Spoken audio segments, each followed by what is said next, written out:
So this is an example about how to create your own diagnostic plugin for Clang. Clang provides an API to write your own plugins, which are then passed as option to the Clang or Clang++ executable. Alternatively, it's also possible to write your own executable which does the analysis of the abstract syntax tree.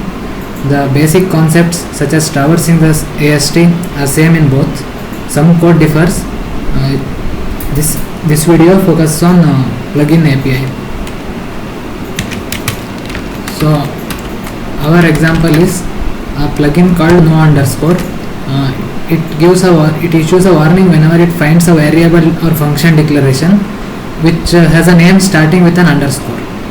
It's just for purpose of an example.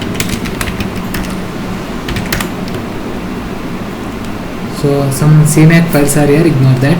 The main file of interest is no underscore.cc.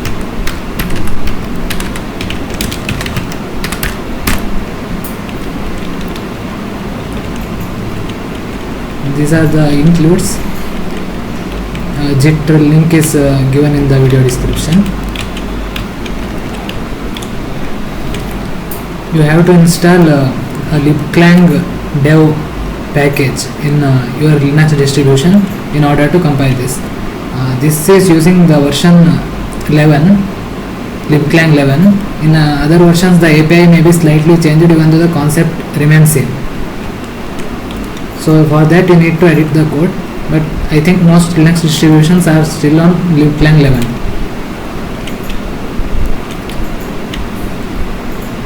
Coming to the concepts, this is a visitor class. It extends recursive AST visitor class from this header file. It uses a curiously recurring template pattern, so the methods you override are not declared virtual. That's an important thing to keep in mind. These are some helper methods. So this visitor is the very important part of the code. What visitor does is it has a function for every type of syntactic construct. Whenever it encounters a syntactic construct, it calls a corresponding visitor function that we define on the data. So for example, here visit function declaration, it's a function we override. It takes a function declaration argument. On that we do some processing, we check it confirms our rules, and if not we issue a diagnostic warning here. I will come to that. And after that we return true or false. If we return true, the Clang will continue traversing the AST. If it's false, it will stop. Generally you don't need to return false. Similarly, here is a visit variable declaration function. Just like this, if you are using an advanced IDE such as JetBrains or something like that, it will help you with which methods to override. Otherwise, just do something like this.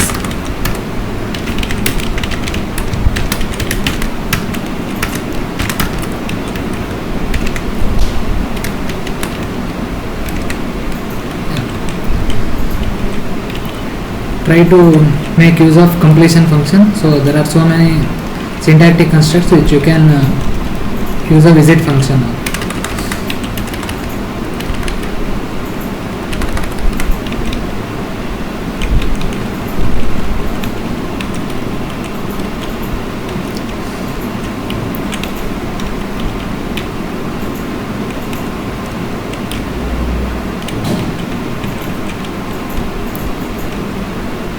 So we also have to extend the AST consumer class and create our own subclass of it.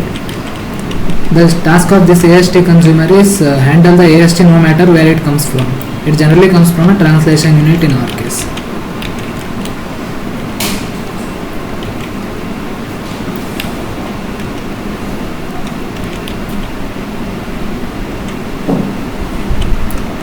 In this AST consumer, it also has a visitor created for itself. We can also make it a local variable in this case.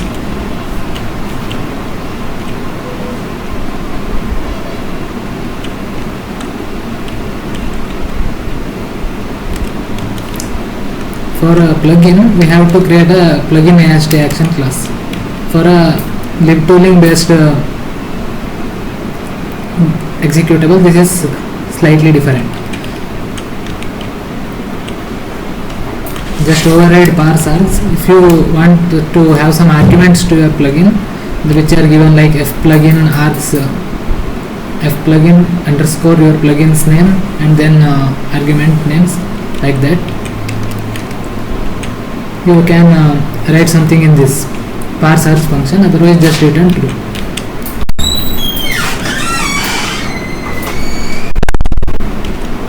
Lastly, this get action type function is important. You have to override it, otherwise Clang will not load your plugin. Generally, add after main action or add before main action is sufficient.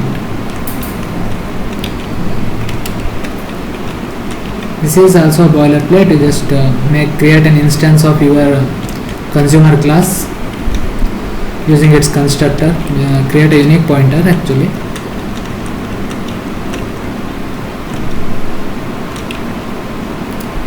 Coming to our AST, here is some other stuff to keep in mind for this example. So we get an instance and save it. We also get in the constructor only we get a diagnostic engine and save it. Lastly, we get a custom diagnostic ID as well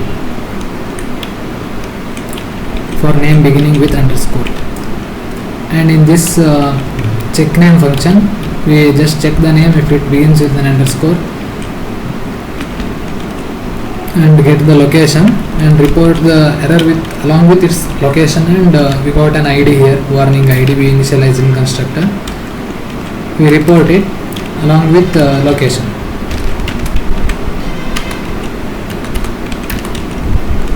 Lastly, this is a helper function if you want to exclude what was written in a header.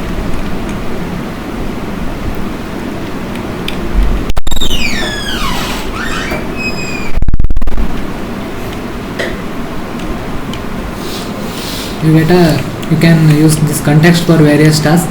For one example is getting the complete location of the declaration, which is an AST element. You can get complete location of any AST element.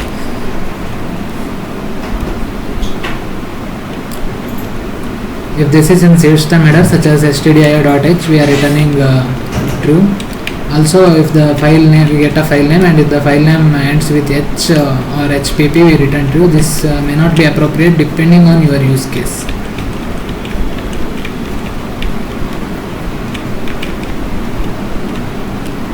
So with these two header functions, our task is easier. We just visit it. If it is in header, we skip it. If it's not in header, if it's in a source file, we check the name and continue traverse. So that's about the plugin. Most of the code is somehow adapted from Clang's examples. There is an example which prints function names, but the API version may be different. Here is a CMake list file. So you add LLVM package to this. In the Clang example, they didn't have to do this, but we are writing a standalone package, standalone executor.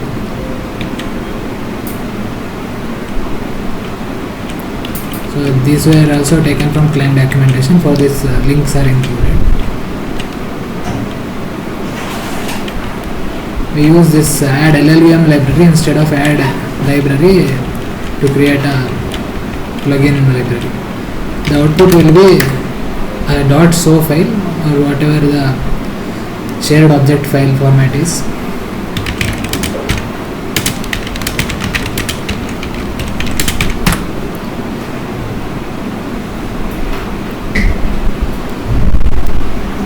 It's taking some time.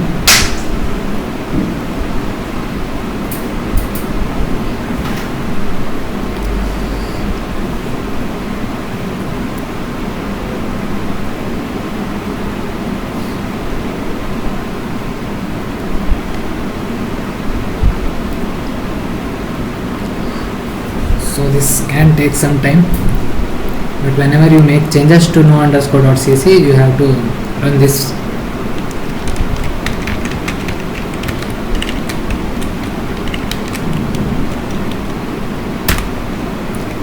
So to call this, you have to use this f plugin option.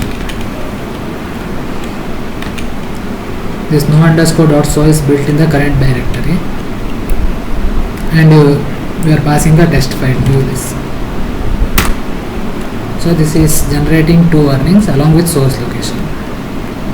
The severity level we set was warning, and we are also passing the location. If you did not pass the location, it will just print warning, which is less useful, and it also doesn't show where the warning error is. So it's always suggested to pass the location.